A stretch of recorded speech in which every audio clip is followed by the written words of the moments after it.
Warning. This program contains strong language, auditory violence, and mental nudity. It is intended only for mature audiences. Listener discretion is advised.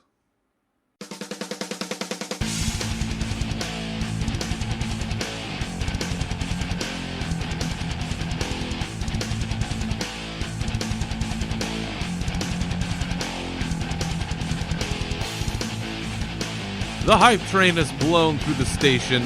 Blizzcon 2017 has come and gone, and in its wake, we now have the next World of Warcraft expansion, Battle for Azeroth, thundering in our ears. So rest assured, the Unshackled Fury podcast is here to help you sort through it all and beat those post-BlizzCon blues on this, our BlizzCon recap episode. And what a BlizzCon it was this year, with not just Warcraft front and center, but esports coming out of every hall, amazing reveals for Blizzard's other franchises, and even a sighting of my personal lord and savior, Chris Metzen, as he was apparently hiding in plain sight. And of course, joining me in this adventure is my co-host, the one and only Navox. Hell of a BlizzCon this year, Nav. For the Alliance, yes, that was a hell of a BlizzCon we had this year. It's always exciting when we have a World of Warcraft expansion announcement at BlizzCon. I think those are the best BlizzCons in my opinion. Oh, yeah. Because I don't really play a lot of the other games, even though a lot of the other games had a lot of interesting things going on. You know, I sat there and watched the entire intro, Hearthstone, Overwatch, StarCraft. Heck, we're going to StarCraft 2 for free. But yeah, it was really, really exciting, man. I was really pumped. Well, it may not necessarily be the shiniest of baubles in the Blizzard treasure chest these days, but I still think that Warcraft is the crown jewel. I still think that that's the big one. Orcs versus humans. That's what it's been from day one. Yeah, this is the bread and butter. Exactly. We're going right back to that, and I think they actually showed on the front of the Warcraft 2 box, Battle for Azeroth, right on the front there, right there. Oh, we're getting back to the roots, baby. We're getting right back to the roots, yeah.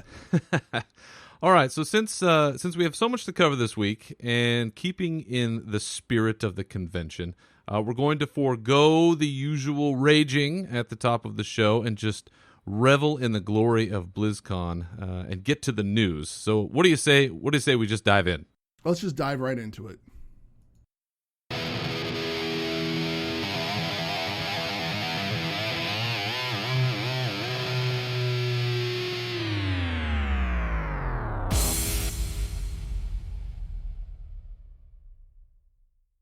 Okay, we talked about this right at the front. The big news coming out, Battle for Azeroth is the new World of Warcraft expansion. After much deliberation amongst the community, after going back and forth, looking at leaks like we did, people speculating left and right, we finally got Battle for Azeroth, which, from what I could tell, nobody picked up on that. No, I don't think anybody picked up on that at all till the very last second, right before. Actually, I'm sorry. It was a couple minutes before the opening ceremony when there was a tweet put out there, and then Tally retweeted it, and somebody said, "Here's the expansion name." I remember sending it to you. You're like, "I don't want to see it. I'm watching it live. Don't show it to me." And I'm one of those people who like to be spoiled. But yes, we got the Battle for Azeroth. So, did you flip out as much as the crowd did? I mean, I saw some of these videos on Twitter of people just losing their minds. I mean, I was excited. I'm always excited. Yeah. But I'm an older gamer. I'm 41. I don't freak out like that. You're in your prime, dude. Come on now. You're in your prime. But yeah, I was really, really excited about the new races coming out. One thing I'm not going to complain about much, but the Kultirans, they're a larger human race, and they went into detail a little bit, but I hope that we get them at some point to roll a class, because I always wanted a larger hero class, because you see all the hero classes. You see Arthas, you see Varian, you see how tall they are as humans. That's what I want to be in game. I want to be that tall and that large. It's just, bulky. But anyway, let's get back on track here. So we're finally getting what we want. We want the Horde versus Alliance, and we're putting the war back in Warcraft. And Yeah. So it kind of the opening intro kind of left us wondering and speculating as to why the Alliance are attacking Lordaeron. Yeah, it was a big, I mean, it was a big shot across the bow. No pun intended there. As we're, the first introduction that we have is, J. Allen Brack coming out and giving us, the big reveal in terms of the sort of the in-game scenery shots and giving us the level to 120 and kind of the basic tidbits. And then, oh, wait a minute. We have the cinematic for you. And he prefaced it in a way which was a little odd, I thought, which was, he was, before we show you this, I want you guys to know that a lot of love and something went into this. And I was like, isn't there always a lot of love and something? I would think there's a lot of love that goes into that kind of stuff because, I mean, their cinematics are just, they have the best cinematics in game. Oh, in any game that they put out, their cinematics are amazing. And this ridiculous. This one's ridiculous now. Yeah, absolutely. Yeah, so you get that first shot, and as soon as it opens up, and I saw the overhead shot of Lordaeron, I was like, "Oh shit, my here we go! God, that here we was go. Awesome! This is happening for real now." And because they had just released, and you sent this to me just before the convention opened, they did put the prologue for Christy Golden's next book. I read it. Yep. And I did end up reading it. I lied to you. I read it. I said I wasn't going to, but I did. And it did hint right at the end that Sylvanas is looking to go after the Alliance. And specifically, they say Stormwind. But here we are now in the aftermath looking at least in the cinematic, the opening cinematic, it's Greymane and Anduin, who, now I've seen this a couple of places. I'm not saying I coined this phrase, but I know I was the first person, at least on my couch, that said it was in this cinematic is the moment that we saw Anduin turn into Manduin, where he just fucking hulked up, smashed down on that troll, decided, oh wait, I got to turn this on to the light now, and just bang, did mass res, pulled up the whole army, and then off we're ready to go. I mean, that was some chilling shit, and I was ready to go after that. It actually really was, because it's, in prior cinematics, you would see Varian throw down, and when Varian threw down, he fucking just laid waste to people. That was your ass. Exactly. Anduin, not so much with the sword. He's not a melee character. A lot of people were saying, "Hey, look, he's a paladin now." No, he's a hero class, and hero class, as they said during BlizzCon, they can do a little bit more than normal classes. So they have him in plate and this, that, and the other. So y'all know I'm not afraid to say this, that I am not a lore guy. But this morning I decided to deep dive into lore. We're not going to get into this on that show, but the more I looked into the lore of what's going on and the players involved, I have a theory. Though, and it has to do with the Christy Golden book that you mentioned. I have a feeling that what we're seeing here is kind of the equivalent of Tom Clancy's Sum of All Fears, where you get I don't read. Where you have a splinter faction that gets the Horde to fight the Alliance based on some sort of terrorism plot. And I know it kind of feels similar. Oh my God, this is very serious now. It sounds similar to the Mana Bomb. Is there like a dirty bomb in Teldrassil? Is that why it blows up? I don't. No. I think that is an all-out fight for Teldrassil. What I do have a feeling, who do you think strikes first there? Because so I think it's the splinter faction that gets hinted at. It's hinted at in that book that Sylvanas is spending all of her time in Orgrimmar, and because she's absent from Orgrimmar, there's this undead group of, there's undead. This is like a citizens' council of some kind. Exactly, it's a citizens' council, and I have a feeling they're like, okay, so we're going to take charge, and we don't like the fact that Sylvanas is spending all of her time there. Let's rise up. Let's do something different. I have a feeling they launch an attack somewhere else. I don't know if it's in Stormwind, but I have a feeling they launch an attack somewhere. The Alliance go, oh, hell no. Fuck it, we're going to take Lordaeron. And then following us collapsing Lordaeron. Lordaeron is a pile. It is a huge pile of garbage. You can't really defend it. Well, Undercity is really the prize at this point, because Lordaeron has been in ruins since Warcraft 3. Right. So Lordaeron's in ruins, and you have the Undercity. So you're going to go in there, and you're going to capture and hold that point. Which we tried to do once before, because if you remember back in Wrath, and they've taken this out now, but the battle for Undercity, which was part of the Wrathgate quest line, which was one of the greatest quest lines in the history of Warcraft ever. Yes. If you got to do that, this feels a little bit like that to me, except now instead of us infiltrating through the sewers, we're just going full barrage right through the front door. Yeah, we're just, right in through the front door, like full force there. So you think that there's subterfuge here? That's what's driving all of this. Yes, and I think, now that the more I think about it, I think the attack on Teldrassil is happening after the fact, because if they attacked Stormwind first, I don't necessarily know if we'd go for Lordaeron. I have a feeling we'd go right for Orgrimmar.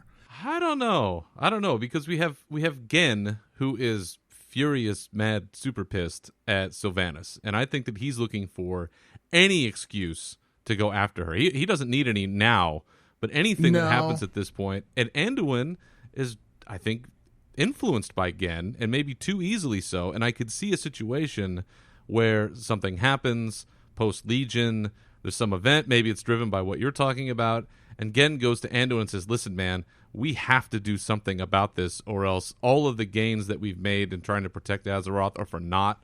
We have to take them out, and because that's a huge force they've mobilized. I mean, that is the Alliance army. That's everybody. Yeah, it is. Yeah, something huge had to happen, because also Anduin, and that's what's, see, I'm a little confused though too, because Anduin also has Bane as a, there's always been this back channel communication. You had Thrall and you had Jaina, and Jaina and Thrall would communicate, and they are going to be coming back. They're going to, they are players that are going to come back into the storyline. And then you had Bane and you had Anduin, and those two, and Mists, they were also the big power. I know it wasn't shown as much because we were always chasing Anduin around trying to get him to come back because he's out there wandering around.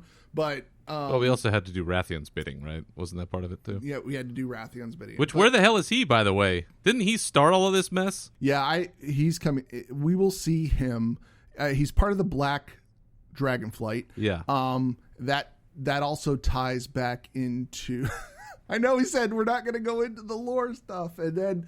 Well, whatever. It's out there for the taking. The whole Black Dragonflight, how N'Zoth corrupted Deathwing originally, and that's how we ended up with Deathwing. N'Zoth being pretty much the old god the one old god that's left on Azeroth. The only old god that's left on Azeroth. That's right. And you think he's playing a part in here? Because we talked about this last week, where we do think that there's some old god corruption stuff happening, and is it possible that that's influencing things like the battle of the Lordaeron battle and all of that jazz? Yeah, at first I thought that because Sylvanas was spending a lot of time in Orgrimmar. At first I thought that, because we battled for Yasiraj, the heart, where Garrosh had the heart during Mists of Pandaria, but that ship sailed. The heart there's no more power left in the heart. He is dead. He is gone. I thought if Sylvanas was corrupted, I thought she would have launched an attack on Stormwind. Stormwind retaliated on Lordaeron, and then the Horde would launch an attack on Teldrassil. I thought that was the events. But the more I looked at the Christie Golden novel, the first 12 pages, I thought, oh, maybe it's this other faction that started something, and it's getting the two sides to fight each other. Either way, we're in the thick of it now. We've got red versus blue. And we're meeting in the middle, and the middle are the islands. So we're getting 3 zones. We're getting Kul Tiras for the Alliance. We're getting Zandalar for the Horde. And you're getting your pirates. I'm getting pirates. You were right. Yes. You were right, sir. Terragard. Lake I was Town, 100% wrong in my prediction. You were about 98% right. 2018, year of pirate. You nailed it. Yeah, so, I think everybody nailed the pirate thing, but are you happy with this direction that we're going in? Yeah, I think that, I have seen a few complaints, and I get this, because from a storytelling aspect, you have a situation where this is an MMO with players on both sides that have to be treated somewhat equally by game design. That's just kind of how it goes. So at the end, at the end of the day, there's not really going to be like a winner and a loser. It's not like one faction is going to be utterly destroyed, because that can't happen. So I have seen the lament that this is pointless because there's no resolution here, in the sense that there's a victor and there's a loser.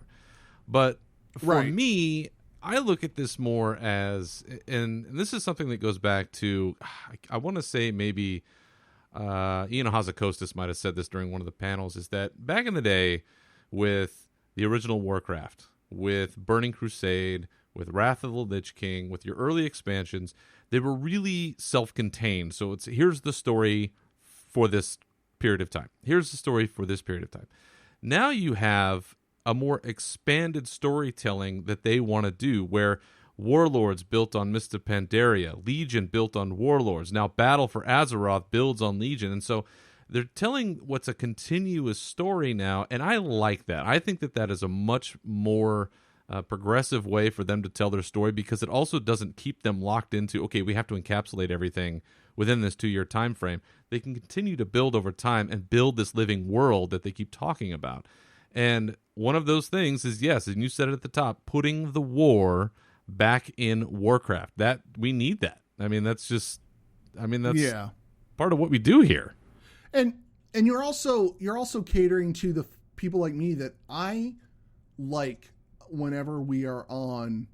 I like it when we're on the Eastern Kingdoms. I like being on the home front. I know we venture out to defend Azeroth. We go to different continents, things like that, Pandaria, all things. I just like it when we're on the home front. I like it. Stormwind will become as much of a home base as Dalaran is now again. Or we have Kul Tiras that's going to be our home base also. Right. So it's like I'm happy that we're back at it again, because I miss the old. As much people were like screaming for classic WoW. Classic WoW to me are the old continents. I like the old continents. I love exploring that. I love the music. We'll talk about vanilla servers a little later to get into your love of all that. No vanilla. I'm not talking about vanilla. I'm just saying I really like it when we're back on home base.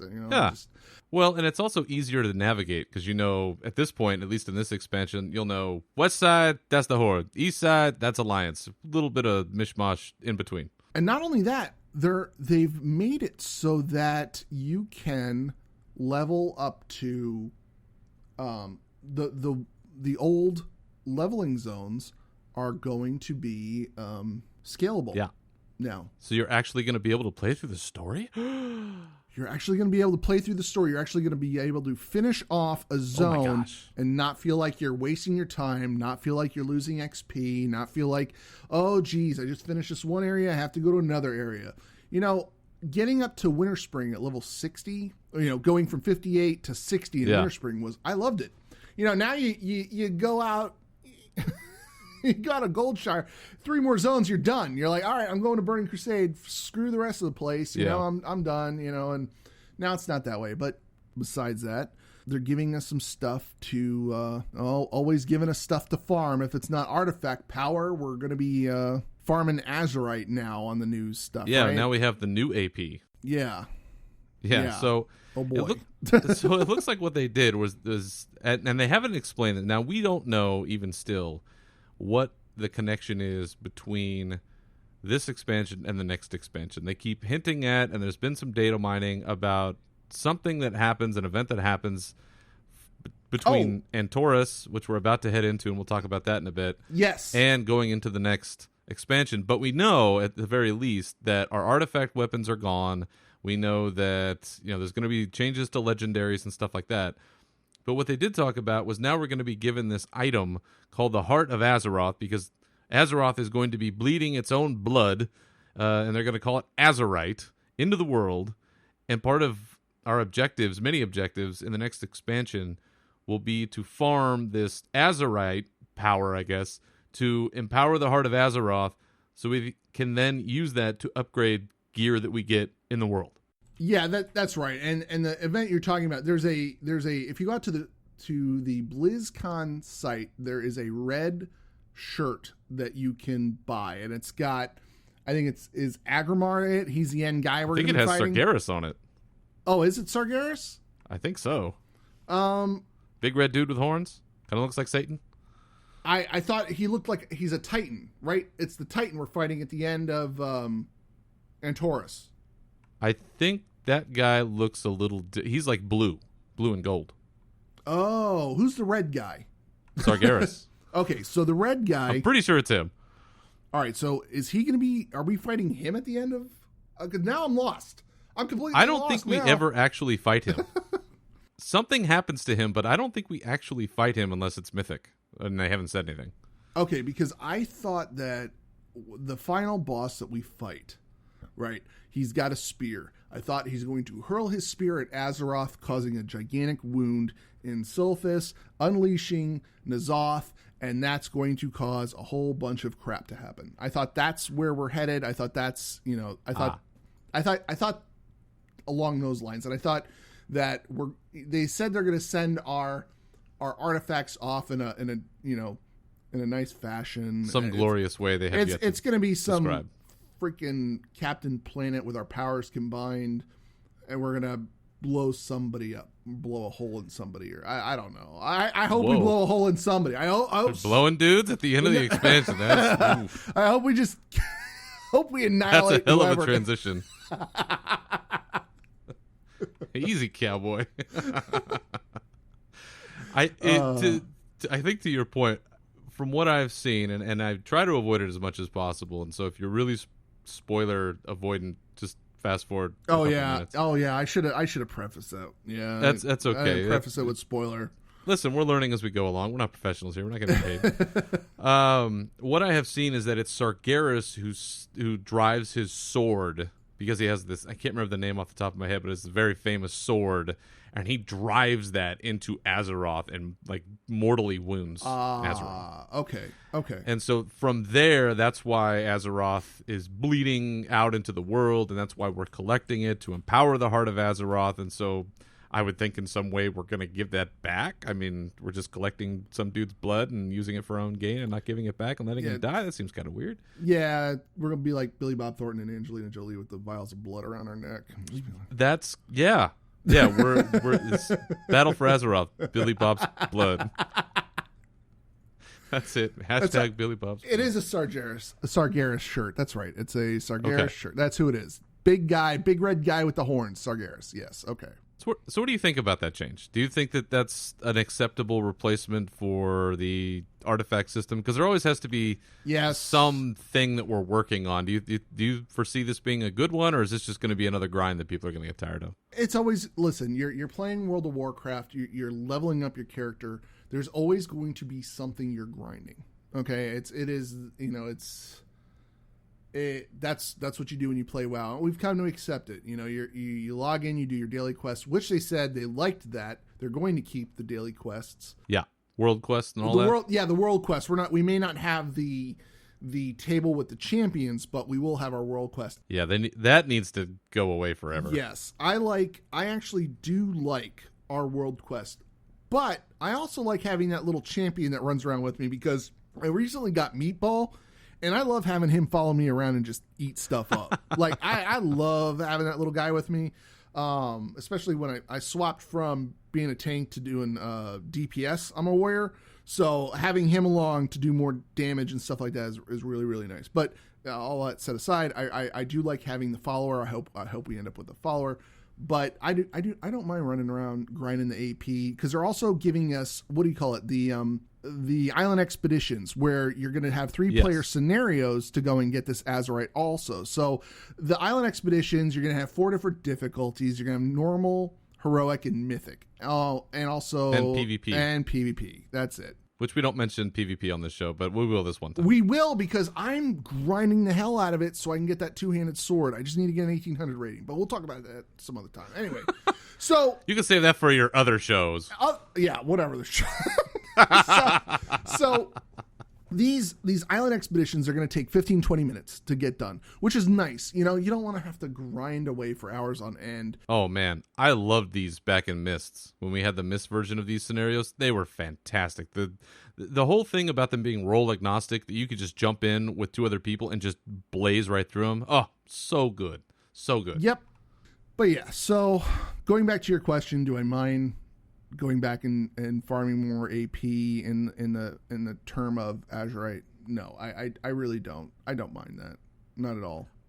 Well, and I think that with the island expeditions, it sounds like they're cognizant of the fact that people do eventually get tired of a grind. And so at least with the island expeditions, which it sounds like they've really put a lot of work into with sort of the casual nature that they mentioned, that they talk about quote-unquote islands a lot around in Ian's office, is that they're randomizing all of these. And they gave some good examples of how you can see the same island, the idea being that you're exploring all of this open ocean area, but you could come across the same island but with different little mini bosses. There could be rares. There's different ways to handle the bosses regardless of your role. Like they say you could, throw a clam or a starfish or something at one of the bosses and that'll stun them or sleep them or something. And so you're never going to just be running through and treading the same ground over and over and over, which I know personally, that's why I typically don't do a lot of dungeons, because I'm already running over a lot of the same ground in raids. And with dungeons, I'll do them a couple of times, but man, once I've seen them, I haven't really just crazy run dungeons since like Wrath era, because I just get bored of them so quickly. So at least with this, it's over and over, but something a little bit different. Plus, you're getting the Azurite, which you need to empower your Heart of Azeroth. And it'll be, like you said, it'll be different every time. They said they improve the AI, and every time you launch, it's not going to be the same thing over and over again. It'll be the same island. It's just going to be a different scenario each time you get on that island. So that is very nice. And on top of that, we just sort of mentioned, is the war fronts that they talked about, which I am both really excited about and really scared for. We're getting Stormguard. We're gonna rebuild Stormguard, and it's like it was with BC, where they tried to do this with back in BC in the very, very, I forget what the name of the area is, but it's the first starting area where you go when they were in Hellfire Peninsula and we had those capture points. And you had the capture points. But this time you are getting resources and you're building up a keep, and you are working with 19 other people. So it's a 20-man thing that you're doing. That's what it sounds like. And you get to build up and create your siege tanks. You get to create your buildings. And it's either whoever owns it, the other faction's going to come and attack it.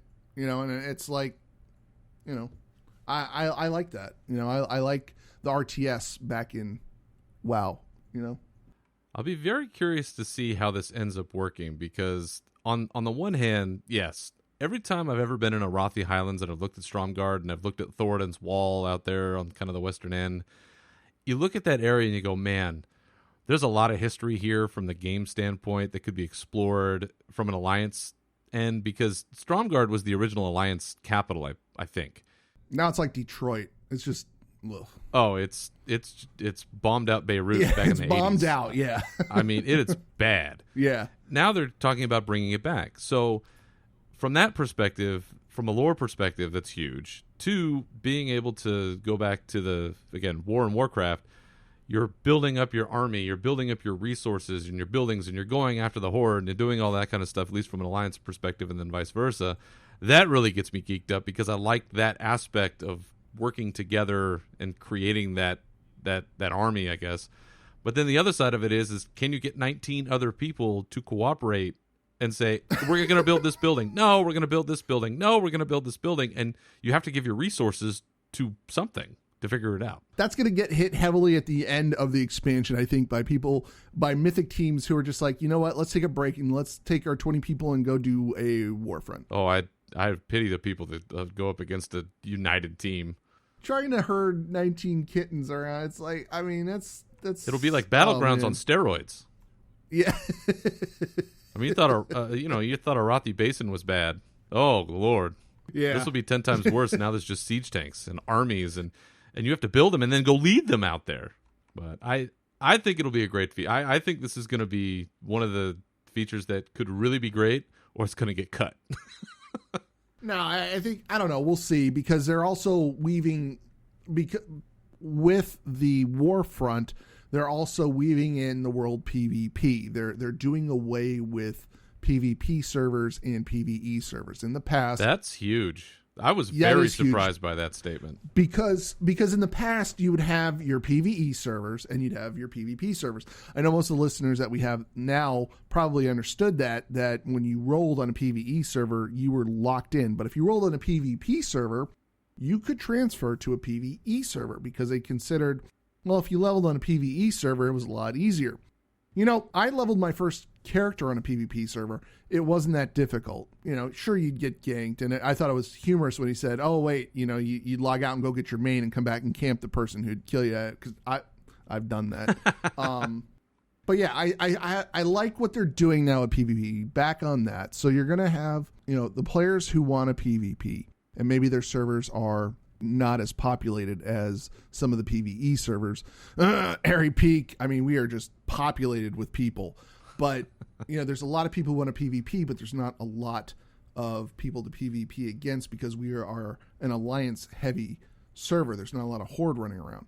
So what they're doing is, you know, and they touched base on this in they had the server admins, they had the server and the back end admins and the developers talk about scalability. Well, they're taking it so that all of these, you know, the PvP versus PvE server division is just going to go away. And so you can just toggle if you want to opt in for PvP, or not, you know? So it's, you know, I really like this option that you have, because right now I run around flagged just on the off chance that I run across You're a brave man. You're a real man. I say that. You're a real man. No, listen. Anybody with a tank spec, I know it's cheap as hell, but anybody with a tank spec, if you're not doing PvP, world PvP as a tank spec, you're doing it wrong. Get a prot warrior, go in a prot spec, go do world PvP. People will hate you. And when a tank comes across another tank, there goes a good, honest to God, there goes a good 15 to 20 minutes of your time trying to fight somebody else in a tank spec. It's ridiculous right now. Sure, it's a little overpowered. I love it. I don't care. But I do love PvP. So, you know, they're putting the foundation in to make world PvP fun again. Well, and it's part of the promise that they've made, and it's taken cynically, I think, a little too often, which is that they're trying to make it so you can play what you want to play.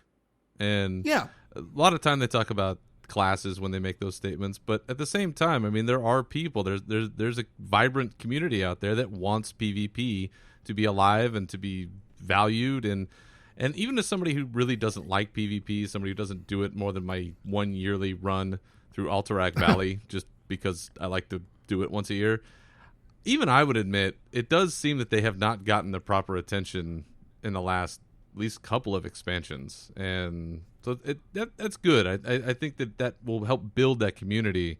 Would you be interested in rolling part-time on PvP full-time and ditching PvE somewhere where we are now? Yeah, I mean, I like doing PvP a lot. I mean, I do. I mean, some of the best armor you can get right now, some of the best looking gear you can get is PvP. Like, you can go out and get this PvP armor by just running a world quest. You know, I hope that still remains. The other thing that they're doing, I forgot, is that's right, the bounty hunting. There's going to be bounty hunting and assassination quests. What? That are going to come in. Yeah. Oh, so I missed this. With world PvP, there's going to be something, and I hope this makes it into the game. There was brief talk about it. So there's going to be, so if somebody's a known person that's going around, you know, killing Alliance or Horde players, there'll be a bounty put on their head, and then you can try to find them. There'll be an assassination quest, something like that. I have a feeling, yeah. So I have a feeling this is very Eve-ish of this game. I think that's something that's going to be put into place. So hopefully that'll make it into the end build. But would I ditch PvE? You asked me if I would ditch PvE to just do PvP. I wouldn't ditch PvE for that. I would, you know, moonlight as an assassin. Exactly. Okay. Yeah. All right. Yeah. I might be able to get on board with that. That might be worth it. Before we jump away because we've just now covered for like almost 40 minutes all of the stuff that's been going on here. I know that there is one issue heading into this expansion that we discussed last week that is very near and dear to your heart. I just want to touch on it real quick, which is that it looks like Jaina might not be a Dreadlord. Yeah. No, she's not a Dreadlord, and I'm glad they cleared that up. Or at least she's only as evil as a Frasiabi is. She's conflicted. That's what it is. Okay. So so I guess now we know where she went after she was like, peace out, guys. You guys got the Legion this time. I'm out. You know, I don't want to deal with this. I don't want to deal with being part of this council. Yep. Y'all suck. Yep. I'm going to go watch Netflix. So she PTFO'd. She went back to Coltiris, and that's where she's been hanging out. She's been hanging out with her mom, doing whatever. Which I guess we'll find out. We'll find out. But no, they said she's not evil, but there's a lot of conflict there, and I could understand that. Yeah, when they ran through all of her decision-making over the history of that franchise, she's batting like 0. Right, but you've also got, she's got a lot of pent-up anger, as well as the Worgen leader. Gen Greymane? Yes. So those two are probably going to push Anduin towards war with the Horde, because it seems like Anduin was the voice of reason to his... Yeah, okay, so let's take a step back from that. So you had Varian. Varian wanted to go to war in a moment's notice. Oh, pretty much all the time, every time, from the moment he was introduced until like 2 years ago. The mail's late. We're going to go take over someplace. This chicken is cold. That's it. We're going. That's it. But his son was the voice of reason. Yeah. So was Jaina at that point. I think Jaina at some point, Jaina was just, we know when. Yeah, man a bomb on your hometown ought to man a bomb on your off. Hometown is it's enough to piss anybody off. Well, and Jaina was kind of a mentor to Anduin at one time too. Exactly. Yep, absolutely. They were peacemaking it together and trying to figure out a way. It's like, okay, we're going to talk to Bane, or we're going to talk to Thrall, or we're going to talk to all these various people to try to find ways to, it's not subterfuge in the classic way, but we're trying to kind of go underground and find these avenues to peace. And at every turn, Jaina's been screwed over by everybody. So it's no surprise that she's pissed.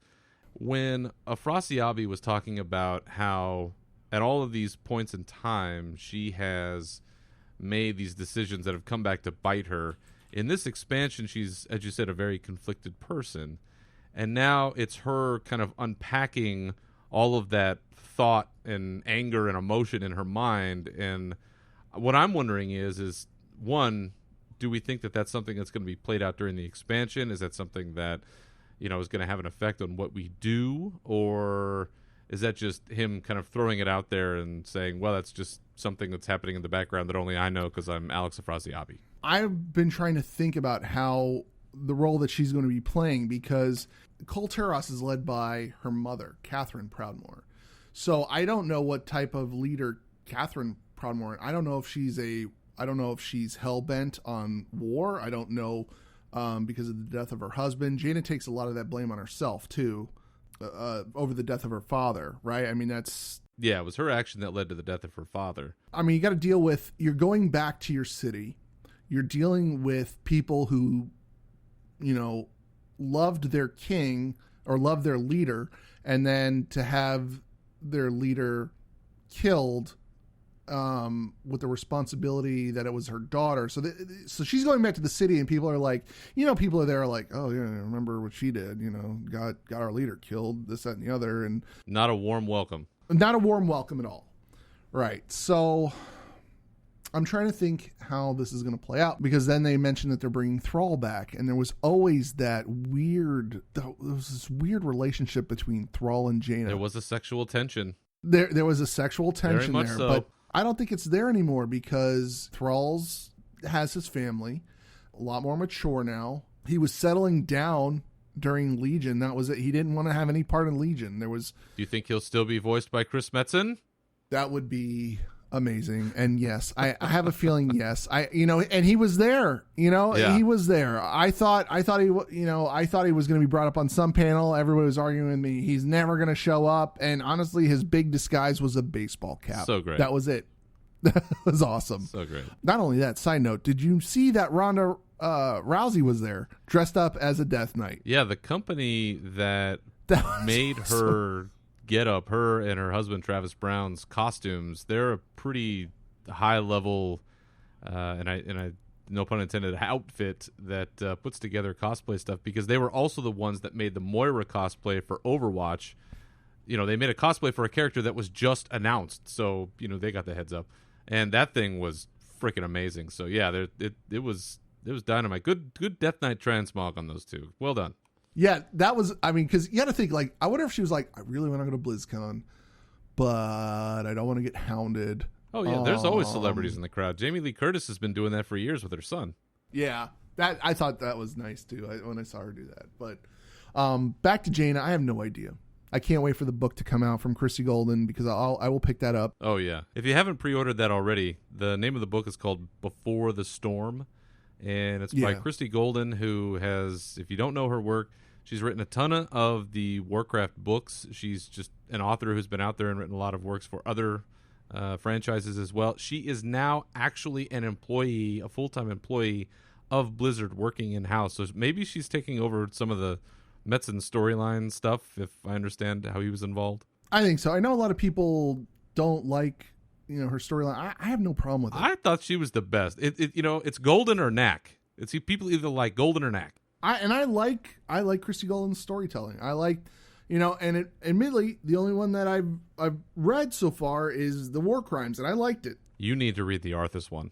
I will go and read the Arthas one. I will do that. I will read it. So good.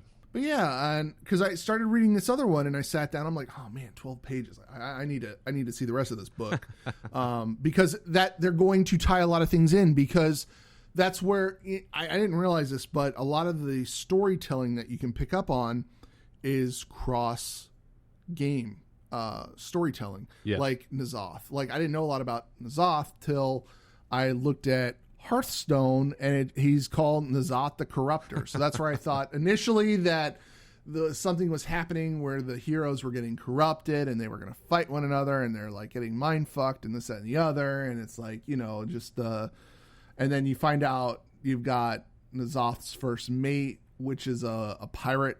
He's a pirate riding on the back of a Klaxi, or he's a Klaxi riding on the back of a bug or something like that. And it's like, oh, there's the pirate tie-in, you know, things like that. So, boy, you are looking into those tea leaves more than my mother. You're really digging deep there, sir. Digging deep in the tea leaves. That's it. All right. So looking forward now. So we've talked about, you know, all the cool stuff that's coming, and or at least the little snippets of things that we were shown, a little bit of lore, what potentially could be happening for the story coming up, you know, Horde versus Alliance going full time. Now we've talked a little bit about Entourus, but so there's a connection here between our timing of what we're looking at now down the road in terms of when will there be a beta and when will there be the final actual release, because typically we don't get a cinematic until we're really close to an expansion coming up, but I kind of get the feeling it's going to be a while. So looking at Entourus, looking at betas, cycles, I guess, in general, and release dates, what do you think we're looking at in terms of how far out until Battle for Azeroth actually goes live? Let's see. We're getting Entourus on November 28th. Which was just confirmed, apparently, after BlizzCon. No, it was actually, after BlizzCon. Okay, so get this, right? So Ashanka, he is a member of the CTR community. You can follow him out there on Twitter. It's #1658. So he's hanging out the Marriott.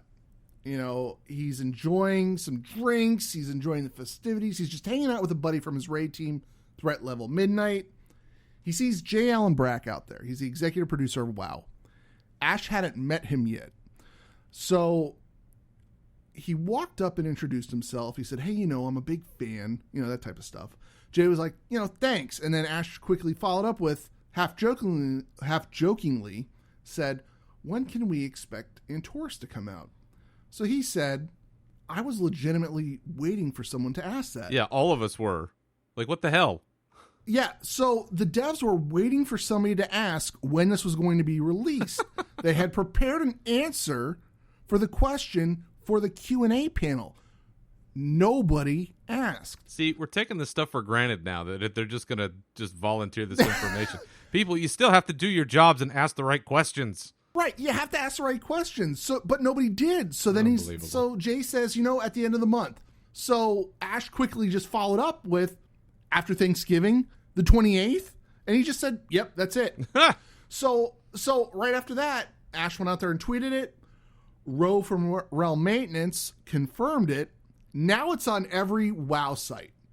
So at the Marriott, Ashanka just asked, a question, and he got an answer that they were waiting for the Q&A panel. Also, big, we're not going to have a rage segment, but I want to say fuck you to all you haters out there who didn't like that we didn't hear it.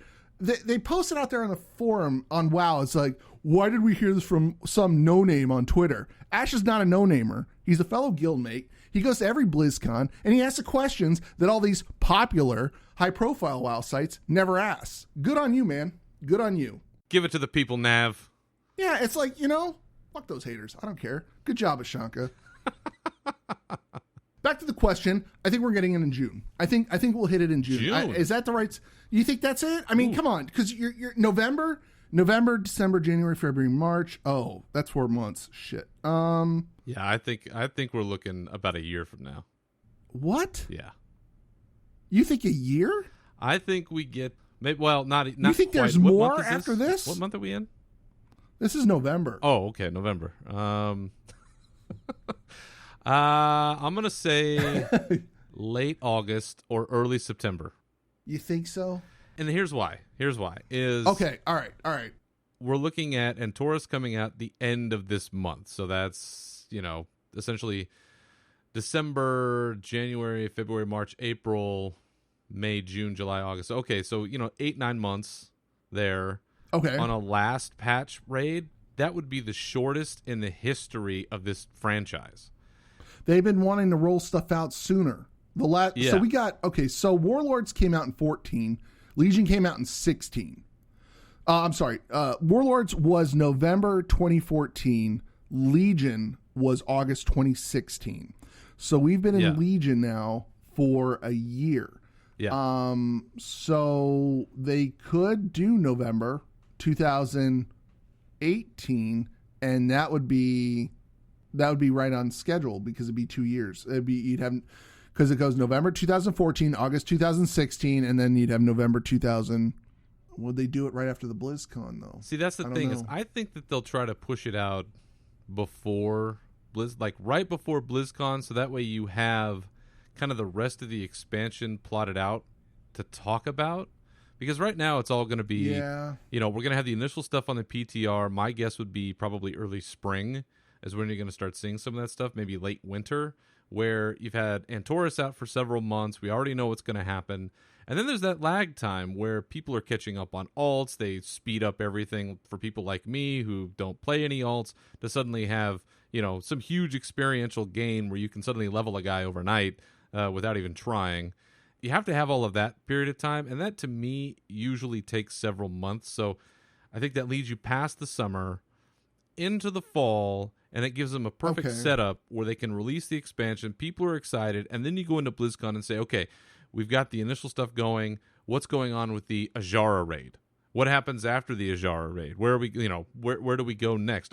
Are we fighting old gods? Are we going somewhere else? Are we blowing up other faction capitals? That gives them a perfect opportunity at next year's BlizzCon to set all that up. Because I remember, and I'm sure you do too, is when Warlords hadn't yet come out. It was about to come out, and that was the lamest BlizzCon ever for Warcraft. Okay. Because we already knew everything that was going to happen or come out, and they had nothing to say, really. Well, what if we... I was just trying to think. I was trying to tie something in here.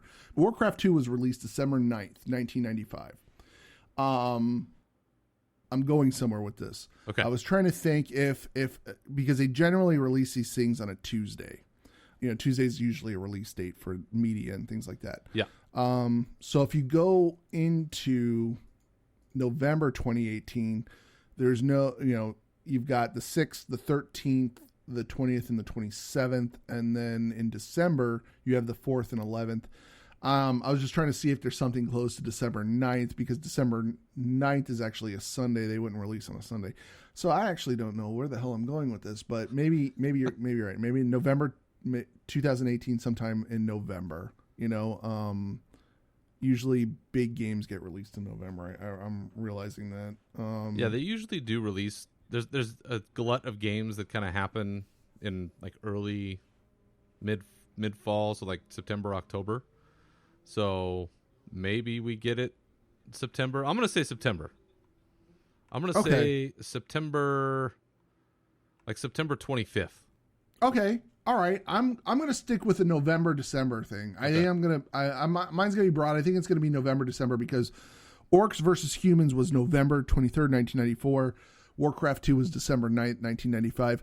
I don't know if they're going to try to keep something like some historical connection. Yes, thank you. That's what I was trying to spit out. Some historical connection there. Yes. All right. So let's move now to the other big announcement for Warcraft that was made, that just made a certain portion of his community absolutely explode, which was... I don't know why.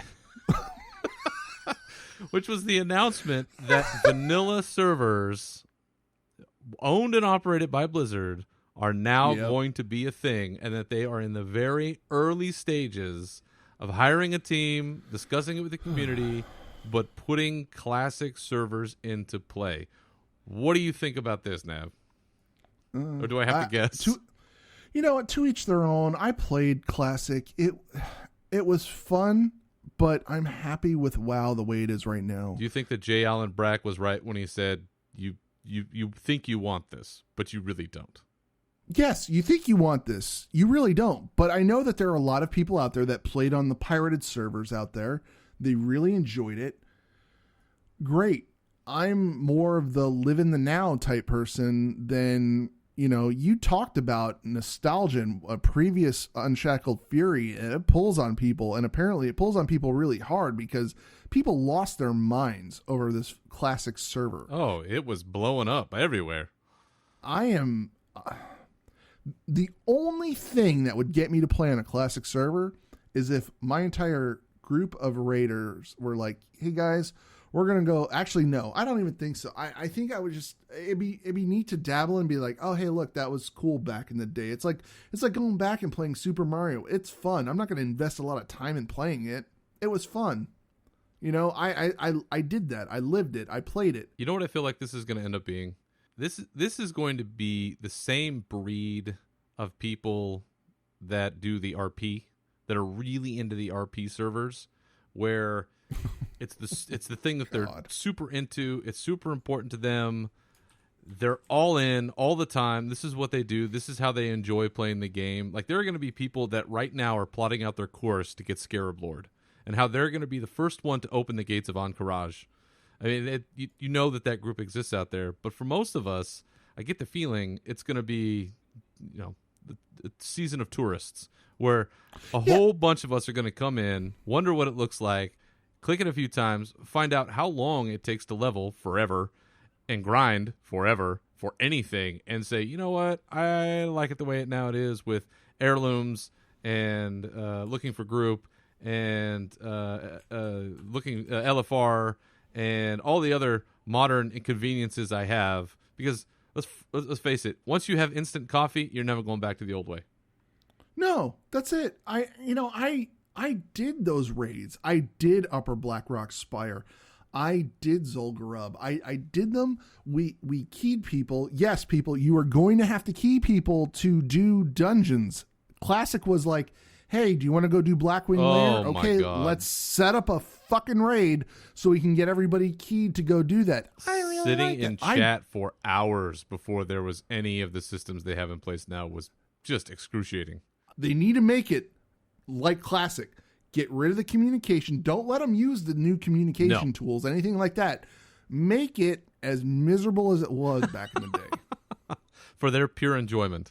Exactly. And go back to Baron's chat and all the Chuck Norris jokes and all that crap and the anal jokes. Oh. Those will be bad.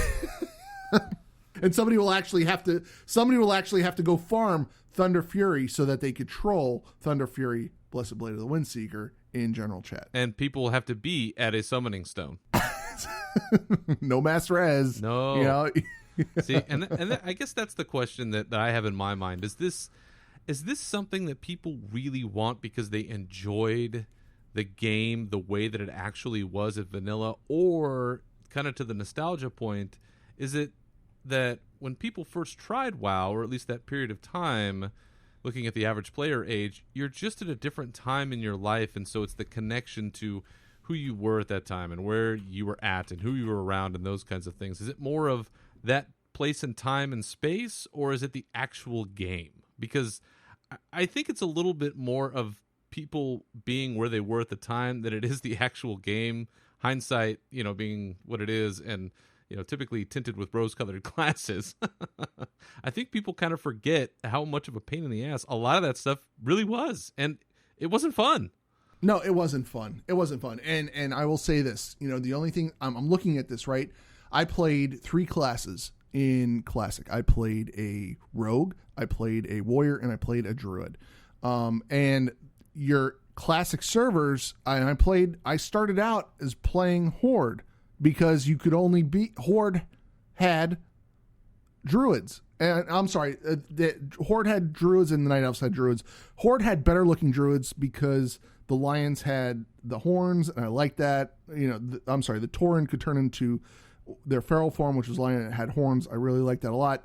But then you had the Alliance, who had paladins, and then the Horde had shaman. Yeah. So the Alliance, if you're playing a shaman and you're like, I can't wait for Classic servers, I can't wait to get my dwarf shaman. You're not getting a dwarf shaman. You're playing an orc. I was going to say, there's only so many race class combos back then.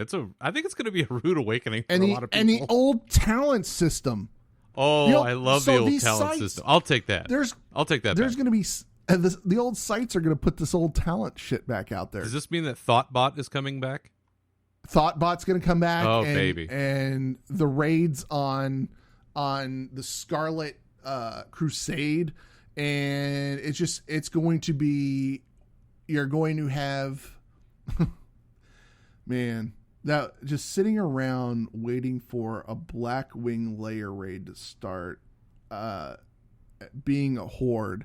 I felt bad for the Alliance because we would sit there and just pound the hell out of them trying to get in, and people would just run in trying to get into the instance, and we would just camp. And it's just, I don't know. I did that, I was there for it. I did it. I'm no interest in it. And for those out there who are like, you know what, I don't really like it. Good. You go enjoy it. I won't rain on your parade. You go enjoy it. You do you. You like it. You do you. And we're going to be off battling for Azeroth. Ultimately, there's going to be a forum post out there that says nerf rogues. That's what it is, because that's what it's going to turn into. And man, I hope there's a record of all the patches and everything they fixed, right? I hope there's just an archive of it. And I want them to release the patches with everything broken as shit every time something came out. The overpoweredness of Cloak of Shadows, when Cloak of Shadows didn't have a cooldown, you could just cast Cloak of Shadows. So when a Warlock hits you with something, you just cloak out of it and go kill the Warlock. And then, nice. I'd like them to just replay that entire patch schedule in the same order, being like, oh shit, this broke this.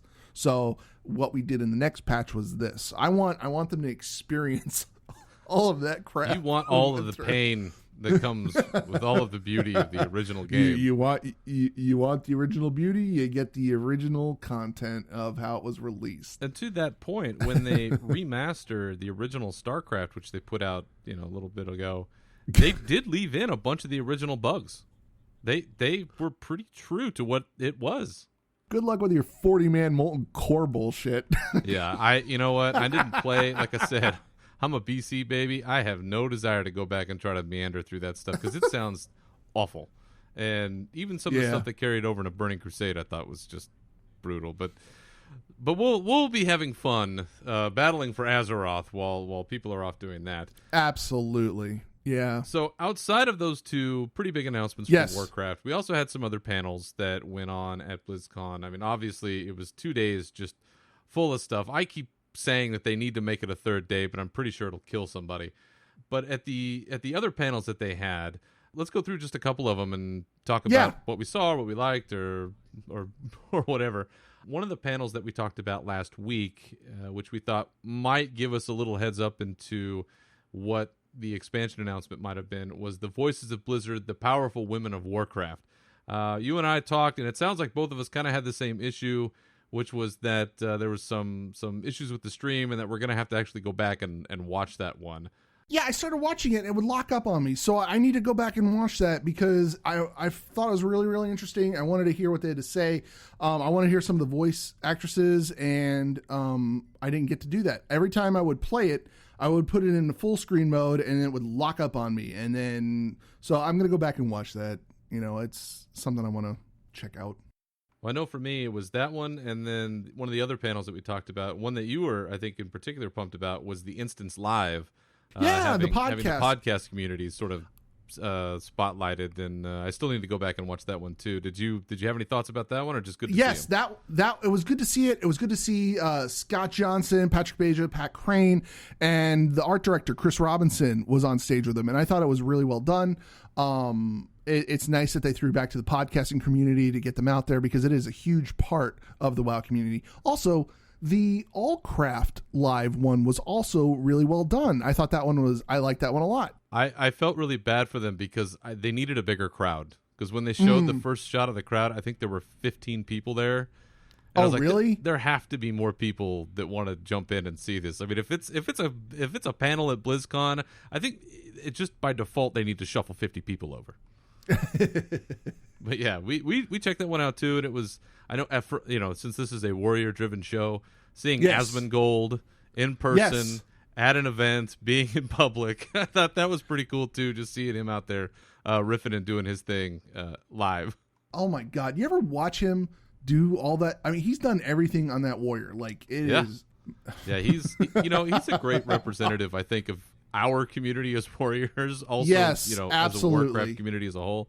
But for God's sakes, somebody needs to feed that man, because every time I look at him, he is one of the skinniest people I have ever seen, and I really worry about his health, because every picture I see of him, I'm like, somebody needs to feed this child. I'm a concerned parent now. He's always eating garbage and stuff. I'm jealous. I'm literally jealous of how people could eat like that and just not gain weight, because I am not that fortunate. Yeah, I look at a marshmallow and I'm 500 pounds. So it's pretty bad. Of course, one of the other panels that I was looking forward to is the Warcraft Q&A that was hosted by Warcraft Jen, a.k.a. Bajira's wife, Bajira being another well-known warrior in the community. One of the shifts that we've seen with the Warcraft Q&A with the last couple of years versus all the years prior was now they're pre-selecting all of the questions, which kind of goes to my furious nature about people that ask stupid questions. But at the same time, we're kind of cutting down on the delightful randomness of the crowd itself. So in your opinion, do you prefer that they're looking ahead and picking which questions they want to hear, or should we just leave it to the mob to decide? I like shoot from the hip. Leave it to the mob. There was always something delightful about watching devs squirm. Yeah, when you would figure out something's broke with the game and you call them out and they're like, "Oh, well, we'll get that fixed." You know, that gets into. I love that scene, and I'll always go back to that. It's like, you call this out, we'll make sure to get that fixed. And I like the shoot from the hip. I don't like the pre-selected questions or things like that. And also, here's the thing. Again, back to the other. Nobody asked when the next raid instance was going to drop. Boo. Yeah. You knew somebody was going to ask that question. If you'd have left it up to the mob, somebody would have asked that question, I believe. I was waiting for the will druids get a 14th class combination. like See, you now said, I know that's not going to happen. So in one way, I know I'm not going to be like raging pissed. But at the same time, it's like I do like the random questions that they don't expect, that aren't necessarily jackassy. They're just kind of off into the wild somewhere. And now we're not really going to get that so much, which I'm a little bummed. I don't know. There was one where, will there be more plate keenies in the world? And they said many people see them as inappropriate. Somebody asked that at the art panel, I think. Yes. What was that? Will there be more plate keenies? I'm pretty sure they're trying to get away from that. Have you seen an Overwatch panel about diversity lately? I don't think that's going to happen. Oh, they said if it makes sense, they may add it into the game. It's going to make a lot of sense to have another plate sense? keenie. Oh my god! Yeah, they're going to go to an island of Amazons where all they wear is plate keenies. Good luck with that. Yeah. Good luck. Well, I was looking for the red shirt guy who we see every year. I didn't see him. I had to sort this out on Twitter, but apparently he submitted a question. They didn't pick his question, but then somebody else also asked the question that he submitted. So they intentionally denied the red shirt guy from BlizzCon. What the hell is that? See what I mean?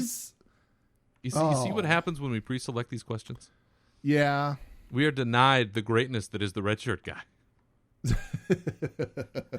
Exactly. I'm actually looking over some of the questions that were asked. I'm trying to find some weird ones, and I'm just like,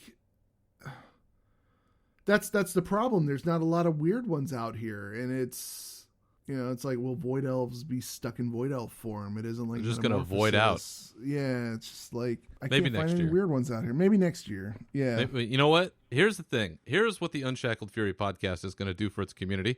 Next year, when it's time to submit the Q&A questions, I think this show ought to put together the 10 best questions or goofiest or craziest or most outlandish questions that we could possibly ask and get them in as submissions. What do you think? Absolutely. And if they don't get asks, we'll do it on the show. We'll make up our own questions and answers on the show. There we go. All right, we're going to do that. We'll take the audio from BlizzCon. We'll take the answers that the devs gave on BlizzCon. We'll try to chop it together and make you an answer using their voices. We're just going to give you people a bit where we just make up our own BlizzCon. So have fun. We did learn something else, though. We learned that we're going to get 6 new slots out of the Q&A. Somebody asked, will the character slots per realm increase? Yeah, we're getting 6 more of them. It's going to be 6 other plate wearers that I'm never going to level. Oh, my God. Tell me about it. Yeah, I'm horrible about that. One of the panels that I did find sort of strangely insightful, even though I'm not really sure a lot got accomplished, was the boss design workshop panel, where the sort of a development team along with Sloot, community member Sloot, helped work through the iterative process on a dungeon boss that's going to be included as part of one of the dungeons for Battle for Azeroth, and it was some kind of huge water elemental with, I think they called them chintacles, and they went through this whole process of, well, what does a boss do of this type? What are the kinds of attacks it could have? What are the, does it split into smaller pools? Does it wash people off a bridge? Does it do all of these things? And so for at least 45 minutes or so, getting an opportunity to peek inside that discussion, I thought was really interesting, and a chance to see how they actually go about doing it. And I don't know how much of it was pre-arranged or pre-scripted or whatever. They said it was all on the fly. But I thought it was really cool to see that, because that's not, we only see the back end usually and have a little discussion about. Yeah, we only about, see the back end. Yeah, what's overtuned or undertuned. But actually coming up with those abilities, I thought was really neat. And also to get an insight into how many abilities they think each boss should have, how long they think certain boss fights should take, that kind of stuff, which we don't usually get to hear about. So I thought that one was really fun. So if you got the virtual stream and you passed on that one because you weren't quite sure what it was, I'd highly encourage you to check it out, because it's one of the few times that you get that kind of insight from Blizzard, and I thought that was really cool. Of course, one of the highlights of all BlizzCons, more than the Q&A perhaps, is the community contests, where this year we had probably the best cosplay we've ever seen. We had singers and videos and art and some fakakta American Idol-esque thing that was going on, which I hope they never do again. But it was really, really astounding, some of that cosplay that was coming out there. And I know, Nav, you in particular, you were loving it. Yeah, I always love the cosplay, because the people put a lot of time and effort into that stuff, and it I felt bad for the Terran Marine, because did you? Oh, the Rainer guy. Oh, the Rainer. Oh my God, him just hobbling across stage. I'm like, that's gotta weigh so much on him just walking across it looked stage. awesome, but it looked so uncomfortable. I think everybody did a really, really amazing job. And also, another shout out to Kazzle G Fox out there on Twitter. Congrats on the Hogger win. That thing was ridiculous. That thing was ridiculous, and oh my god, yeah. Well, watching the lead up to BlizzCon, they were posting updates on Twitter as they were going through the construction of that costume, and you knew that thing was going to be something really special when they were going through all of the skeletal structure that was being built and all of the outside pieces and the level of detail that was being put into how almost animatronic that thing was up to a point. It was stellar. I've never seen anything like that. Yeah, me either. And I don't have I am amazed because I am the type of person who wouldn't have the patience to put something like that together. No, I'd end up with stuff stuck all over the desk, just, oh man. I can barely put my son's Legos together, and those have instructions. That's about the level of my expertise when it comes to crafting. Was there anything else that you saw at the community contest that you thought was worthy of note? Whether it was the art or and I'll say this as I'm sort of half answering the question. I was a little disappointed with some of the movies that won. So there's an opportunity there where perhaps this show could put together a movie and try to get ourselves a free ticket to a show. But anyway, was there anything else among the other contests that you saw that perked your ears? No, not really. I wasn't. Admittedly, I watched it. I was watching it for the cosplay because I knew several people that were doing cosplay in the show, and I wanted to just see them walk across the stage and have their moment. I wasn't big into the music. I don't know. It's just me. I'm not hating on it. It wasn't my cup of tea. I didn't like the music, and unless Songhammer shows up, I'm usually out. Were there any other panels that you saw that really got you going this weekend? I know it's boring as hell, but I watched the Code Craft Under the Hood with Blizzard Engineering because I'm an IT guy and I found it all very, very interesting. I'm not going to bore you with the details, but check them out. They talked about the ins and outs of server networking and the development guys, and it's all in the virtual ticket. A lot of people asked, hey, how do you guys make your selection process about who you bring in on the development team and the networking team and the server team? And the big thing was, you always have to be thinking about the scalability of the hardware, of the software, things like that. So if you're an IT guy and you really like that kind of stuff, check out Codecraft Under the Hood with Blizzard Engineering. You'll really, really find that. Even if you're not in IT, you'll find it interesting. I really like the tech behind things because the fact that it's fucking magic when you have your character and then you join a group just like, oh, look, I'm here in front of this big 112 elite rare mob. I need to kill it. Let me click on this button. Oh, look, there's a group. I'll join the group. And oh, look, I'm already in the group. I'm fighting the boss with a group of people. That's magic to me. That is amazing. And that's what these guys do, so that's, I really, really enjoyed that. So. As for me, there were two panels that went almost back to back on the second day that I thought were wildly interesting, which was Behind Blizzard's Worlds and the Overwatch Archive, where Jeff Kaplan, Alan Adam, a couple of the developers talked about it was a real deep dive history look into how Warcraft came about, how StarCraft came about, how Overwatch came about, especially coming out of Titan. And they gave up a whole bunch of details, sort of inside stuff about where a lot of that came from, particularly with Overwatch. Jeff Kaplan didn't outright say it, but it sounds like at some point we will actually get to see what Titan was all about.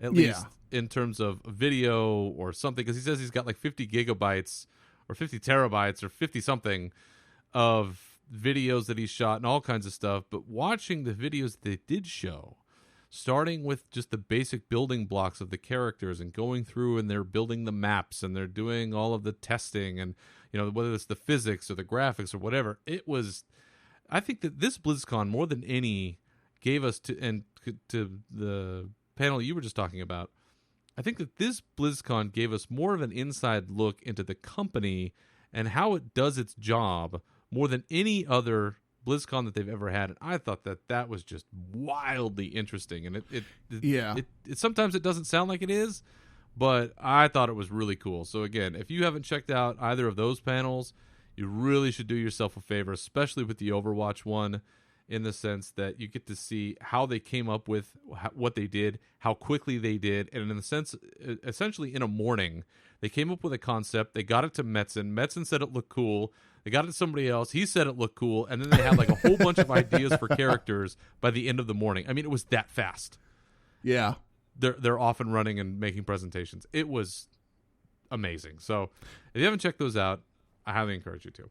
Yeah, absolutely. And I hope that they do this again next BlizzCon, because I really like the under the hood stuff. I would actually like them to go into detail about, more day-to-day activities. I mean, they touch on that in a lot of these panels, but yeah, like you said, the behind the scenes at Blizzard Entertainment is really, really interesting. We get to play the games, but you kind of want to be like, what goes into bringing that to life for us? Yeah, they definitely keep it pretty close to the vest, so it's awesome when they actually open the vest up and give us a look. Yeah. That sounded a little weirder than I meant, I guess, but you get the drift. All right, so before we head out, any other panels or events or anything else that happened during BlizzCon that you want to mention or give a shout out to the people? Okay, so I don't play Overwatch. I don't. But I know where we're going. Oh my God. Oh yeah. The cinematic. The Reinhardt cinematic. The Reinhardt cinematic was amazing. Holy smokes. Even if you don't play Overwatch, they are getting like you said, they're getting like Pixar. They will be like, let's find somebody's heart and just like pull on it a little bit. It's like, they really do that really well now at this point. And that Reinhardt cinematic was awesome. I really enjoyed it. I mean, I think I texted you. I wanted to make sweet love to that thing. I mean, it's like as a tank playing a tank in Warcraft, you're like, oh man, I get it. It's really, really cool. And I understand where he's coming from. And we've all had people that have been that type of person, and we've been those people. We've been the characters in that situation at that point. And I don't know. They tell a story in such a short period of time, and it's. I don't know, that well done to the cinematic team on that. That was really well done.